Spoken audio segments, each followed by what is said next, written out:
Last time on Delightful Travelers, we checked out Chinatown in Bangkok and we were blown away. There was so much food, so many people, and it was so much fun. In this video, we're checking out a new neighborhood in the city that's much quieter. While we're exploring, we keep asking ourselves this one question: could we live in Bangkok? I'm Anna, and this is Trevor. In this series, we are back in the incredible country of Thailand. Make sure to hit subscribe and click the like button so you don't miss a single video. A huge thank you to our channel members and patrons for making these videos possible. Welcome back to Bangkok. I'm on my way now. I'm on my way now. I'm on my way now. Welcome back to another beautiful day here in Bangkok. I think it's safe to say we have fallen in love with this city. So today we're actually exploring a new area to us. It's called Ari. We're also, throughout the course of the video, going to be talking about could we actually live here in Bangkok. So this area has actually come highly recommended by quite a few people. We're told it's a little bit quieter than some of the other areas, but also a little bit trendy too. So we're going to walk around, check out the area, and see what it has to offer. The first thing I notice about this area is it's a collection of cafes, there are salons, lots of different places to eat, and do you hear that? That's right, you don't hear that much. There's almost no traffic here. This doesn't even feel like Bangkok, I does know, it? it's like normally you get like big backups of traffic, long lines. Here it's like very easy to drive around, I'm This assuming. is quiet. Yeah. I like this already. So for those of you that are new around here, just a little bit of background about our channel. In the recent months, we've started trying to slow travel and live in places for a little while, be it 1 or 2 months at a time, really find out what it feels like to be somewhere, to live, to get acquainted with the neighborhoods and that kind of thing. And then in between, we do little shorter stints at other little places, but that's more jumping around. So the last time we were here, we were actually just here for a very, very short stint, and we didn't really get to see much. We were really, really busy. We didn't get to travel around a lot. This time around, we're getting to see some different neighborhoods and explore a lot more, and I can honestly say we're totally falling in love with this city. It might be up there now with one of our top favorites. Well, we just came over to an area called Gump, and this looks to be like a collection of very colorful art and signage and buildings. Yeah, it's kind of tucked away from the street a little bit. It's actually called Gump's Ari Community Space, and it seems to be, like Trevor just said, a collection of a whole bunch of different things. I think there's coffee, there's a pool in the middle. There's also like a top section there. There's people standing above you. Yeah, I think there's a whole bunch of businesses, including the top and the bottom. It's so funny, I was just downstairs getting some shots for Instagram, and I turned around, and Trevor was gone. I didn't know where he went. He came upstairs, so I found him. But speaking of Instagram, don't forget to follow us on there. The thing about YouTube is that some people don't realize is that making a video is so much work. It takes a lot of time, so we're usually a few weeks behind, something like that. It depends on the time of year and where we're traveling to, but we're usually a little bit behind, so be sure to follow us on Instagram. We'll put up reels and things like that, but stories are when you're going to see where we are in real time. So one of the things about traveling full-time is trying to find somewhere to get your hair cut. Not so much for me, I'll just let it grow out while we're traveling, and then we go home to Nova Scotia, to Halifax. I'll get my hair done like basically once a year. Maybe someday I'll start getting it done on the road. But while we were walking around here, we noticed a barber shop, so Trevor's now gone in there to get his hair done. Well, this place is really trendy and, dare I say, hipster, but it's going to do the trick. Check it out. Got the haircut. I think it turned out really, really well. Now, it was $16 USD to get that cut. It's actually cheaper in Phuket. Just pointing that out. Also, it was a bit nerve-wracking, so they didn't speak English, and that's totally fine. However, I could tell between the two barbers with my zero Thai that there was a lot of confusion about what I wanted done. I showed them pictures as well. We got to where we wanted to go. Just don't be afraid if you're on the road just to stop them while you're getting your hair cut and say no here, or stop, don't, not short, long. Do whatever you want. You can say that. They're always happy to take some instructions. So what do you guys think? I think it turned out really well. Huh? Well, that is a super cool complex. I think if we were to live in this area, we'd probably spend a lot of time over at Gump's Community Space. It actually reminded us a little bit of, in the last video, we were doing Chinatown, visiting Chinatown, and we found this thing called Warehouse 30, which kind of has a similar vibe. Yeah, there's no better way to kind of scope out a neighborhood either. Like, I just went to the local barber. Now I think it's time to go try some local food here at a restaurant. We found this spot right down the road. It looks amazing in here. You can see them cooking up some delicious food. Now I think they specialize in something called Siamese boat noodles. That's an interesting term just on its own, but we're gonna have those after this one. First we got some kind of like pork skewers, almost like little fried pork balls covered in like delicious looking sauce, you guys. Come on. Let's try these guys out. Oh wow. Oh, the texture's not at all like I thought it was going to be. Really spicy, but the pork itself is almost like a hot dog. It's like squishy, and just the texture of the meat, totally different. It's so weird. When I took a bite, I just expected this to be like ground pork. You know what I mean? So having that expectation, like you're about to have ground pork, but get something that's more like the consistency of a hot dog, because I can't even talk. But it's still really, really tasty. It's full of flavor, full of that spice, and I think it's going to be a good starter because we have another thing coming. So our noodles have arrived. We had a lot of different options on the menu. Basically, you could get beef, you could get pork. We went with chicken, and then you have an option to get noodles, which we did. So there is an option for no noodles. I think we went with egg noodles. There's also some broth on the side, which I actually thought would be in the bowl.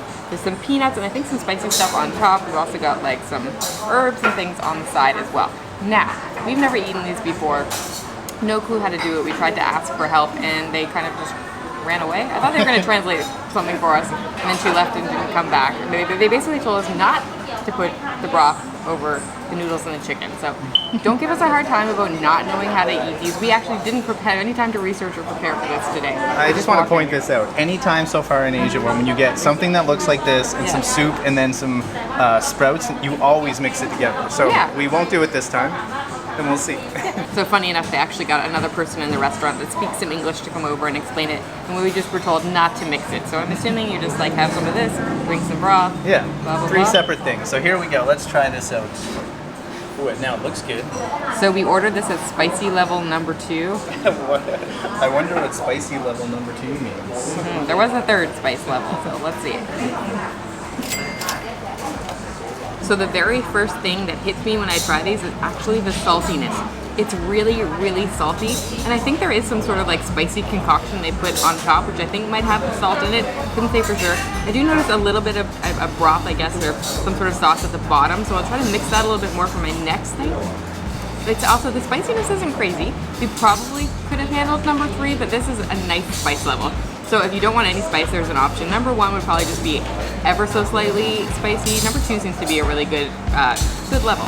That was so delicious, you guys. The more we ate, the more it got better. Now, back to the topic at hand, like, could we live in Bangkok? I'll tell you, the food alone makes us want to live in Bangkok. In There's Thailand so in much general. different types of food. Obviously, there are loads of different types of Thai foods, which could keep us going forever and ever. Endless. It is endless. But on top of that, we are in a major city, so there's loads of different types of Western foods, different Asian foods. Everything like, you want, basically anything you could possibly want, you're gonna find. Yeah, I'm curious. Did you guys know that about Bangkok? I mean, I'm sure most of you did, but I'm sure there's some of you out there that think, like, no way, you can find everything here, even the fast food restaurants, if that's what you're into. But oh my, the Thai food. Like, Thai food is some of our favorite in the world. I now want to move here. Here's a question for you.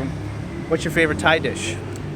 So we are actually we almost went to go get it today until we came across that place, Khao Soi. It's actually from Chiang Mai, which we have not been to. We'll get to someday. It's a northern Thai dish. It's so good. It's so good. I think I love khao soi as well, but lately we've been all about, I think they call it like Penang chicken? Curry? Yeah, Curry? Penang curry chicken. And we've been really, really into that. And before we got here, green curry and red curry was always what we would go for because we can get Sometimes massaman curry. Sometimes massaman, like the typical ones you'd find in Canada, but oh my, the Penang curry chicken. Really good. So good. One thing that's absolutely incredible in this city is the public transit. We have been using it all the time to get around. We showed you that in other videos, and now we're back in Sukhumvit. Just like magic. It's so easy to get around this city. I know some of you can be intimidated by public transport in other cities and other countries when you go to them. Don't be here. This might be the easiest we've ever come across. Now, we should also talk about international airports or airports in general. When it comes to places that where we might want to live, we need to really think about all those factors. And here, the Bangkok International Airport, I mean, it feels like we can pretty much fly to any country in the world, honestly. It's incredible. Also, you can fly to other parts of Thailand in just mere hours. It's great. Down in the south, it's only an hour flight to get to so many different islands, and we love that. We love we're an hour away from incredible beaches, to this city. It's pretty perfect, but we should probably talk about the price of buildings and, well, real estate and apartments in general. Well, what do you think? How much would a building like this cost to live in or buy? Yeah, this is a thing I'm pretty sure to buy, definitely to buy. This is a condo building in front of us here in Sukhumvit. The prices seem pretty high. I haven't done that much research on it, so maybe I'm wrong here, but this one says 1-bedroom loft. Does that mean 11.2 million baht, do you think? 11.2 million baht, that's a lot of money. Yeah, that's like 340,000 USD, so it's definitely not cheap. I know we're in a very, very popular area. I tried to look up some rental prices as well.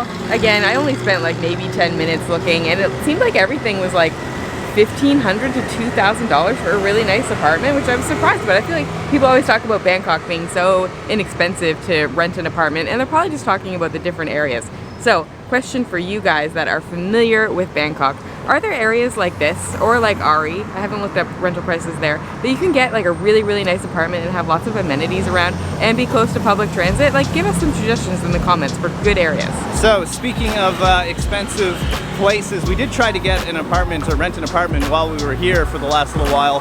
However, we found it was more affordable to actually stay at a hotel, at least at the moment, right? I know, it's kind of too bad. Not that I mind staying at a hotel, but we've been here for like 10 nights or something like that, so a little bit of a longer stay, which is a long time to stay at a hotel. I would have preferred to have an apartment, but when I looked on Airbnb, everything was like almost like 80 to 100 USD a night, which I was surprised about.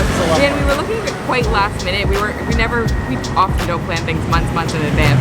No. So maybe that was part of the issue. We're also again looking at Sukhumvit, so we need to find some more neighborhoods. But I think we spent like 40 or 45 US per night on this hotel. Bottom line is we stayed at a hotel instead of an apartment, and we're about to show you that now. Well, this is the hotel, and before we go to our room, we wanted to show you the rooftop. It's a beautiful rooftop pool. Like for the price we're paying, I can't believe we're getting a gorgeous view and a really beautiful pool like this. Yeah, you can see the skyline in the background. It's awesome. I just love that there's stuff like this. Yeah, in we're Bangkok. big pool people. I don't know if people know that, but like every place we stay, we'd love to have a pool where we can just take a break from working. We do actually work a lot. Yeah. And so if you can come up here for an hour or two and just get a little bit of sun and a little bit of relaxation between work periods, it's really great. I also just want to point out this amazing weather. We've had such great weather in Bangkok. In fact, the first time we were here, the weather was just as nice. It's blue skies and sun every single day. So we love that. We're actually curious if it's like that all the time. To us, it feels like that. So a few videos ago now, or maybe a little more than that, we actually did a video about the weather when we were in Phuket, and you guys all know we had what was some of the worst weather we've ever had in our lives, and we got so many negative comments in that video. Now, not from you guys that are watching. You guys are great, and you guys understood that it does suck, even if you're traveling full time. If you have almost a whole entire month of bad weather, it's a bummer. It's okay for something to be a bummer, but it brought out all of the negative Nancys, and everyone started to say, all you guys do is whine, all you guys do is complain. And it just takes that kind of one or two comments when we read them, and sometimes it can stick in your head. We have thick skin, but sometimes it can. Again, it's probably not any of you watching, because the negative Nancys hopefully aren't here in this video. But if we've learned anything about those negative Nancys, I'll tell you, the weather triggers you guys. Whoo, my, boy does the weather trigger you. Welcome to our room. We're going to give you a very quick room tour. This is our little like closet area slash kitchen area. So we've got a little coffee station, a fridge, and only a little bit of space to hang our clothes. So that's been a bit of a challenge. As you can see, our clothes are a giant mess right now. That's actually been the biggest thing about staying in a hotel room. It's not really any drawers or anything in here, but otherwise it's a really, really nice room. We have a big king size bed and a massive TV over here, which, well, we haven't used, but yeah, we never use the TV. It is big. And then over this way, there is a little desk, so that's cool. And then the bathroom is this way. It's a very nice bathroom. Yeah, it's nice, but it's small. These doors are a little bit weird. Yeah, they kind of don't stay open, so just be aware of that. So you got toilet on one side, sink area on one side, and a great big like rainfall shower head in there. We're gonna go back to YouTube comments again for a second. It's so funny, I know Trevor just said this, but it's like you can get thousands and thousands of really nice comments and then get 3 negative ones and they'll just stick in your head. 3 out of thousands, but it's unfortunate. It's just the way humans are, I guess. But one thing you guys know is in the last few months, 6 months or so, we started kind of pivoting our channel a little bit, the way we travel as well, and slower travel, trying to live places. It's really the whole topic of this video. But once in a while, someone will leave a comment or direct message us on Instagram or something and be like, stop saying that you're living in places. And I don't really understand the comment. Like, I know for some people you live in one place and you never move, so to them, the idea of being in one place for a month and living there just seems really bizarre because they've lived in the same place the whole time. We don't really have a home. Our home is on the road. So staying in one place for a month, 3 months, something like that, that's living there. You're integrating into the community. You're having to figure out internet, and sometimes you have to pay utility bills, you have to go to the grocery store. It's like totally different than being on vacation. We are not on vacation. We very rarely even take a day off, let alone a week off. So nobody tell us we're on vacation because that always irritates us. Going back to that comment, when people say, stop living places, you're just on an extended vacation. No, we're not. If we're on an extended vacation, we are completely doing it wrong. We're working too much. I don't know why we're making the videos and we're working on all these websites. I mean, I wish we could just do absolutely nothing. Don't get me wrong. We're loving what we do, but we're not on an extended vacation. And we've been now in Thailand for about 3 months. We had to leave once and come back for a run, but you know, that's kind of like living somewhere. We know Thai people here.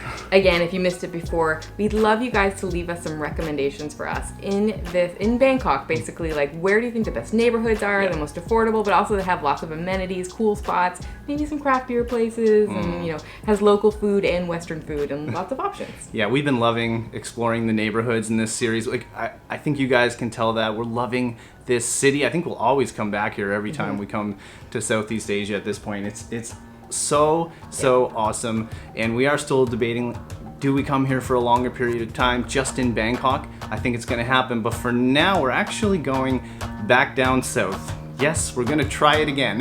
Yeah, we can't get enough of beaches. Last time it didn't go quite as we hoped for. We still loved it in Phuket, but wasn't quite what we hoped for. So going to Koh Samui. So recommended. We're actually going because so many people recommended it. Yeah, it's because of you guys. So many of you have said you have to go to Koh Samui. It would be right up your alley. So that's what we're gonna do in the next video. We can't wait. We actually leave like tomorrow. Yes. So here we are. So exciting. The final video for now in Bangkok, but we're off to explore more of Thailand. Wait for that. Can't wait for that. All right, guys, that's it. From Bangkok, wishing you delightful travels. See you soon.